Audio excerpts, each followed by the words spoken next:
गुरु के बारे में पूछने पर एकलव्य कह देता है कि क्या है, मेरे गुरु द्रोणाचार्य है करके। पूर्णिमा के दिन क्या होते हैं, सागर की जो लहरें है वह बहुत ही जोर जोर से यहाँ पर उठकर आती है। तब तो वो कहता है कि मेरे गुरु से, गुरु द्रोणाचार्य जी की कृपा से करके वो कहता है। तो जैसे ही यहाँ पर उसके कानों पर जो है ये आवाज पड़ती है तो वह बहुत ही चौंक उठता है और विचलित भी हो जाता है। पूरे इस धरती पर जो है सिर्फ अगर कोई अद्वितीय बहुत ही सर्वश्रेष्ठ धनुर्धारी होगा तो वह सिर्फ अर्जुन है।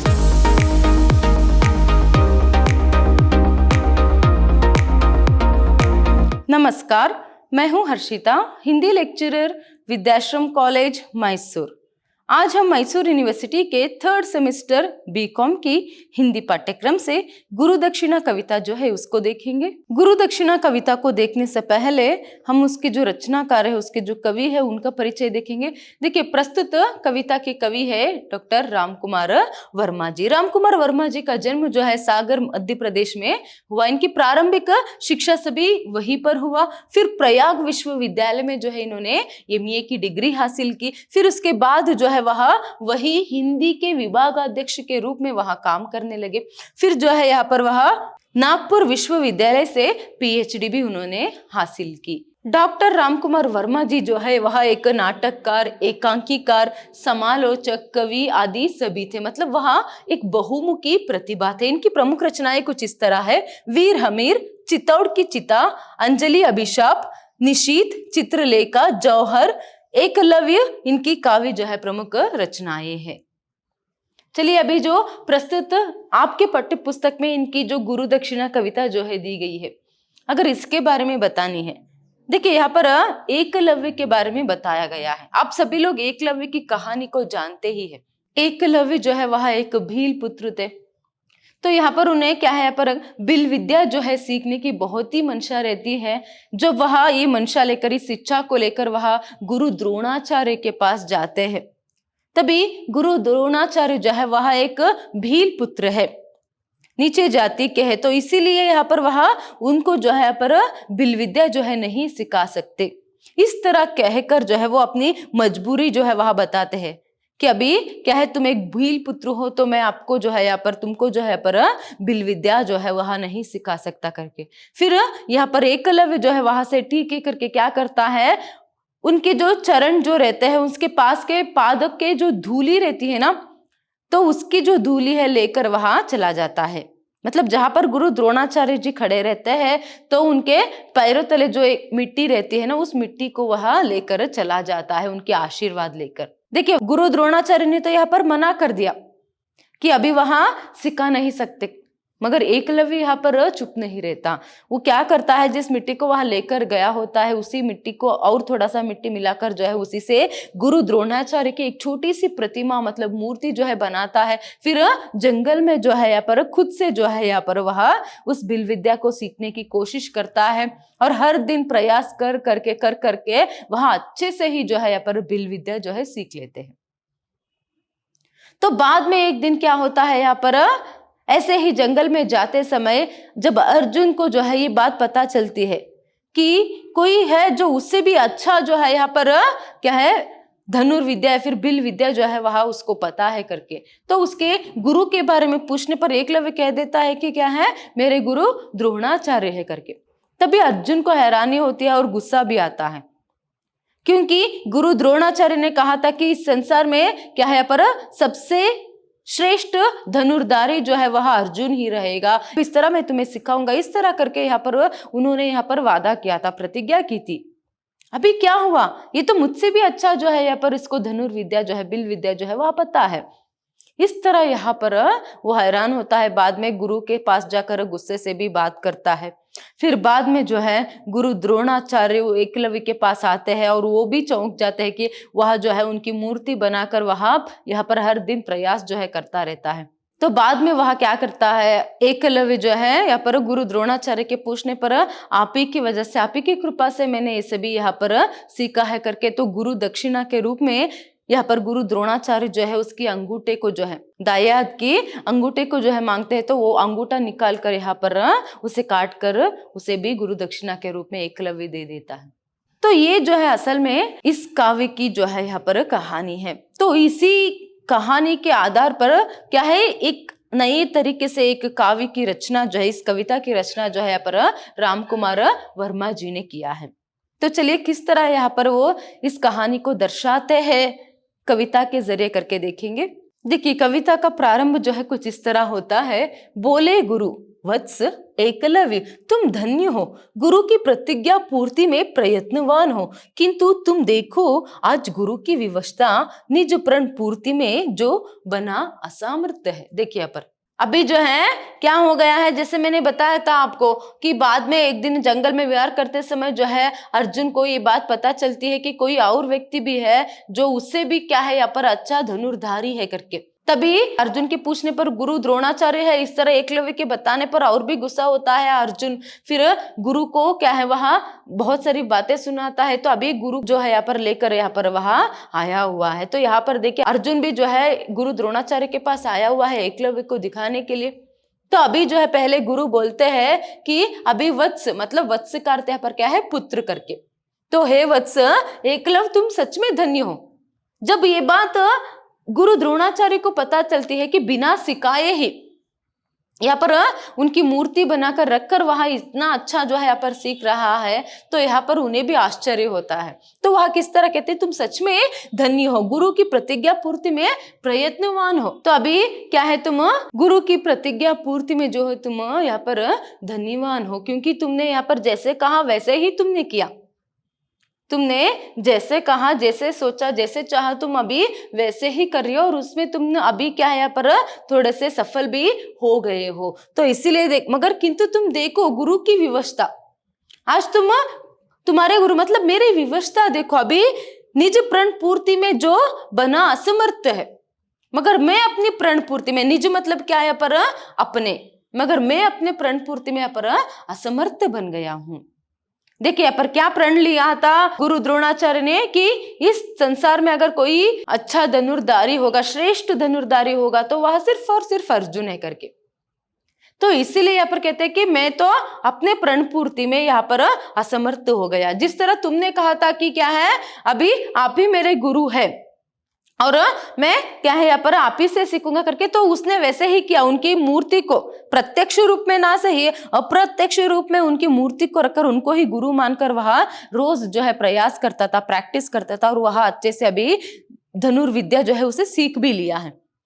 तो तुमने जो प्रतिज्ञा किया था उसमें तुम सफल हो गए, मगर मैं देखो तुम्हारी गुरु की यहाँ पर हालत देखो कि मैं अपने प्रण पूर्ति में यहाँ पर असमर्थ हो गया। मैं समर्थ नहीं हूं कि उसे पूरा कर सके, क्योंकि अब तक खुद गुरु द्रोणाचार्य को भी यह महसूस हो गया है कि अर्जुन से भी यहाँ पर अच्छा श्रेष्ठ जो धनुर्धारी है वह एकलव्य है करके।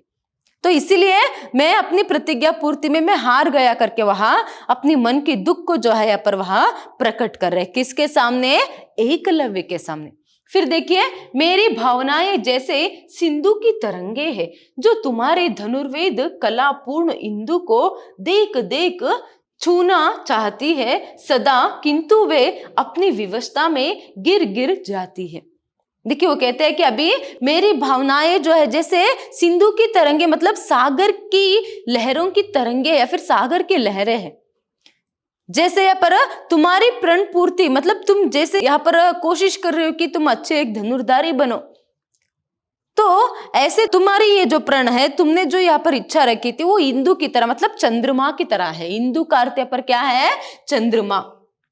वो भी देखिए पूर्ण इंदु मतलब पूर्ण चंद्रमा की बात है। इसका अर्थ यहाँ पर क्या है? पूर्ण चंद्रमा मतलब पूर्णिमा की चंद्रमा की तरह, पूर्णिमा की चंद्रमा की तरह तुम हो। मतलब तुम्हारे ये जो कोशिश है, तुम जो भी यहाँ पर सीख रहे हो, और मेरी जो मन है वह क्या है? उन सागरों की लहरों की भांति जो है उस इंदु को छूने के लिए। जैसे आपको पता है कि पूर्णिमा के दिन क्या होते हैं, सागर की जो लहरें है वह बहुत ही जोर जोर से यहाँ पर उठकर आती है, मानो वो उस चंद्रमा को छूने की कोशिश करे, मगर वो तो उसे छू नहीं पाते हैं ना, इसीलिए फिर से वो गिर जाते हैं। वैसे ही मेरे मन की भावनाएं जो है वैसे ही उन लहरों की तरह उठती है तुम्हें छूने के लिए, फिर वहां वैसे ही गिर जाती है। तो इस तरह यहाँ पर वहां कह रहे, फिर देख देख छूना चाहती। किस तरह वो लहरें उन चंद्रमा को देख देख कर उसे छूना चाहती है, फिर असमर्थ होकर गिर जाते हैं ना, वैसे भी मेरी मन है।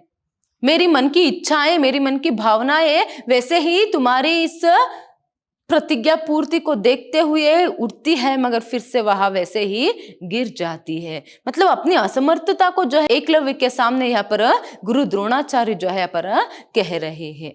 तो अभी पहले जो है गुरु द्रोणाचार्य जो है अपनी मन की जो है यहाँ पर असमर्थता को, उसके साथ साथ जो दुख है उसे अभी एकलव्य के सामने वहां प्रकट कर रहे। फिर आगे वो कहते हैं, जितना अभ्यास किया तुमने स्वबल से, कौन दूसरा करेगा इस पृथ्वी तल में। अहंकार शून्य हुए तुम जिस भांति हो, वैसा होगा कौन योग्य बनकर इतना। देखिए अभी वो कह रहे हैं कि जितना अभ्यास तुमने किया वो भी स्वबल से। देखिए यहाँ पर खुद प्रत्यक्ष रूप में तो गुरु द्रोणाचार्य ने जो है यहाँ पर एकलव्य को भील विद्या मतलब जो धनुर्विद्या जो है उसे सिखाया नहीं है। तो स्वबल से, स्वबल का अर्थ खुद से, स्वबल का अर्थ यहाँ पर क्या है, खुद से एकलव्य ने ये सीखा है। फिर भी वह क्या है, वो कहता है कि गुरु सभी आप ही की कृपा है करके। ऐसा कौन कह सकता है भला? वो कह सकता था ना जब अर्जुन ने पूछा कि तुमने ये विद्या किन से सीखी, कहाँ से सीखी करके, तब तो वो कहता है कि मेरे गुरु से, गुरु द्रोणाचार्य जी की कृपा से करके वो कहता है। वो ये नहीं कहता है कि घमंड नहीं करता है कि मैंने ये सब कुछ सीखा है। तो इसीलिए गुरु द्रोणाचार्य कहते हैं कि तुमने इस पृथ्वी में, इस धरती पर तुमने जो है यहाँ पर स्वबल से इतना सब कुछ सीखा है, और कौन हो सकता है तुमसे श्रेष्ठ यहाँ पर। क्योंकि देखो यहाँ पर वो कहते हैं कि अहंकार शून्य, अहंकार शून्य का अर्थ यहाँ पर क्या है, तुम्हें थोड़ी सी भी अहंकार नहीं है। तुमने खुद से इतना सब कुछ सीखा, उसके बावजूद तुम्हें इतना यहाँ पर अहंकार जो है नहीं है, मतलब या फिर तुम अहंकार शून्य हो। कुछ लोग क्या कर लेते हैं, आप ही को पता है कि थोड़ी सी जानकारी पाने पर या फिर कुछ ही यहाँ पर जानने पर वो ऐसे बर्ताव करते हैं कि मानो उसको सब कुछ पता है या फिर उसने सब कुछ सीखा है। तो ऐसे में एकलव्य देखिए, अगर शिष्य हो तो इस तरह रहना चाहिए कि वो क्या है यहाँ पर थोड़ी सी भी घमंड नहीं करता है। अप्रत्यक्ष रूप से भी यहाँ पर सीखने पर वो कहता है कि सब गुरु की कृपा से, मेरे गुरु ने मुझे सिखाया करके। तो यहाँ पर उसकी श्रेष्ठता और उसमें अहंकार नहीं है, ये यहाँ पर दिखाई देता है। इसीलिए तो यहाँ पर वो कहते हैं कि इस पृथ्वी पर तुम्हारे जैसा श्रेष्ठ कौन हो सकता है। तुमने स्वबल से सब कुछ सीखा, फिर भी तुम्हें थोड़ी सी भी रत्ती भर भी घमंड जो है नहीं है। तो अहंकार शून्य कौन हो सकता है, और कौन हो सकता है तुम्हारे जितना योग्य, यहाँ पर जो योग्य बनकर भी जो है तुम यहाँ पर कुछ भी नहीं घमंड करते हो करके वो कहते हैं। मतलब थोड़ा सा भी घमंड जो है तुम्हें नहीं है करके यहाँ पर वहां कहते हैं। आगे देखिए वो कहते हैं कि गुरु भक्ति तुमने की जिस भांति शिष्य हो, रेखा दृढ़ किंची सदा को क्षितिज रेखा सी, हे परोक्ष भक्ति तुम्हारी प्रत्यक्ष भक्ति से कितनी महान, यह युग बतलाएगा। देखिए यहाँ पर द्रोणाचार्य जी क्या कह रहे हैं, अभी तुम्हारे जैसा शिष्य इस संसार में कौन हो सकता है। तुमने जिस तरह यहाँ पर गुरु भक्ति जो है दिखाई है, तुमने किस तरह पर गुरु भक्ति जो है दिखाई है, वो जो है यहाँ पर इस संसार में हमेशा उसका एक मिसाल जो है बना रहेगा कि गुरु की जो भक्ति है वहां किस तरह करनी चाहिए। इसीलिए यहाँ पर दिया गया है कि एक दृढ़ रेखा ही तुमने खींच ली है, क्षितिज रेखा जैसी, कि मानो क्या है युगों युगों तक यहाँ पर कोई तुम्हें भूल नहीं पाएगा। स्पेशली तुम्हारी जो गुरु भक्ति है उसी के लिए तुम्हें याद किया जाएगा। और तुमने एक मिसाल यहाँ पर साबित करके दिखाया है, मिसाल यहाँ पर दिया है संसार को कि किस तरह जो है एक भक्त या फिर एक शिष्य को जो है यहाँ पर गुरु भक्ति जो है दिखानी है। तुम्हारी तो यहाँ पर प्रत्यक्ष भक्ति है, प्रत्यक्ष भक्ति से भी श्रेष्ठ जो है तुम्हारी यहाँ पर परोक्ष भक्ति है। प्रत्यक्ष का अर्थ डायरेक्ट, परोक्ष मतलब क्या है पर इनडायरेक्ट। मतलब यहाँ पर डायरेक्टली जो है गुरु द्रोणाचार्य ने जो है एकलव्य को यहाँ पर सिखाया नहीं है, और जो पांडव और जो कौरव है उनको यहाँ पर सिखाया है, मगर उनमें भी उतनी गुरु भक्ति नहीं है जितनी यहाँ पर एकलव्य में है। जो परोक्ष रूप से जो है उनसे यहाँ पर उसने सीखा है, फिर सिर्फ उनकी मूर्ति बनाकर खुद से जो है स्वबल से उसने ये सब कुछ सीखा है। तो इसीलिए वो कहते हैं कि कितनी महान है तुम्हारी जो ये परोक्ष भक्ति है। परोक्ष भक्ति जो है वह प्रत्यक्ष भक्ति से भी कितनी महान है, इस तरह यहाँ पर वह कहते हैं। तो ये युग बतलाएगा, युग बतलाएगा मतलब युगों युगों तक जो है तुम्हारी जो स्मरण है इसी के लिए किया जाएगा कि एक ऐसा भी जो है शिष्य था एकलव्य जैसा, जिसमें इतनी गुरु भक्ति थी करके। तुमने एक मिसाल ही दे दिया है इस संसार को करके यहाँ पर वह कहते हैं। देखिए, जो पांडव और कौरव थे वह राजपुत्र थे, उनको इतना ध्यान देकर, इतना समय देकर उन्होंने बहुत सारी विद्याएं जो है उन्होंने सिखाया, फिर भी उतना जो भक्ति है यहाँ पर वह उनको नहीं करते जितनी यहाँ पर एकलव्य ने किया है। जितना मान सम्मान एकलव्य ने दिया है, वह मान सम्मान और वह भक्ति जो है इन लोगों से नहीं मिला। इसीलिए वो कहते हैं कि प्रत्यक्ष भक्ति से भी बढ़कर तुम्हारी परोक्ष भक्ति है करके। तो यहाँ पर गुरु की महत्व भी हम देख सकते हैं। नेक्स्ट देखिए, यहाँ पर वह क्या कहते हैं, ऐसा शिष्य पाके गुरु कितना कृतार्थ है, उसकी कृतार्थता ही होगी गुरु दक्षिणा। देखिए, अभी बताया ना उन्होंने कुछ समय पहले कि ये जो है युग बतलाएगा कि क्या है, ऐसे श्रेष्ठ शिष्य जो है भला किसे मिल सकते हैं, और ऐसा शिष्य पाकर गुरु कृतार्थ हो गए। सच में एकलव्य जैसे शिष्य को जो है पाकर यहाँ पर जो गुरु द्रोणाचार्य जी है, उनके जीवन जो है पर कृतार्थ हो गया, वह धन्य है। 100 शिष्यों से भी क्या है बढ़कर जो है एक ऐसा शिष्य है जो यहाँ पर गुरु को जो है भक्ति करे, और सिर्फ अप्रत्यक्ष रूप में ही, मतलब परोक्ष रूप में ही वह कितना यहाँ पर उसने सीख लिया। तो गुरु को यहाँ पर क्या चाहिए, और तो ऐसे शिष्य को पाकर, ऐसे शिष्य जो एकलव्य है उसे पाकर गुरु द्रोणाचार्य जो है वह कृतार्थ है, और वही जो है उनके लिए यहाँ पर गुरु दक्षिणा है। तो इस तरह यहाँ पर कहते हैं। तो जैसे आगे देखिए, चौंकूटा एकलव्य शब्द गुरु दक्षिणा, जैसे कर्ण रंध्र पड़ा विचलित हो उठा, मैंने धनुर्वेद पाके पूज्य देव को गुरु दक्षिणा नहीं दी, कैसा हतभाग्य हूं। देखिए, जैसे ही उन्होंने यहाँ पर कहा कि युगों युगों तक जो है लोग यही कहेंगे कि अगर कोई शिष्य हो तो सिर्फ और सिर्फ एकलव्य जैसे करके। तो तुम्हारी ये जो साधना, तुमने अभी जिसकी साधना की है, तुमने जो कुछ भी सीखा है परोक्ष रूप से ही सही मुझे गुरु मानकर, तो उसके लिए यही गुरु दक्षिणा है।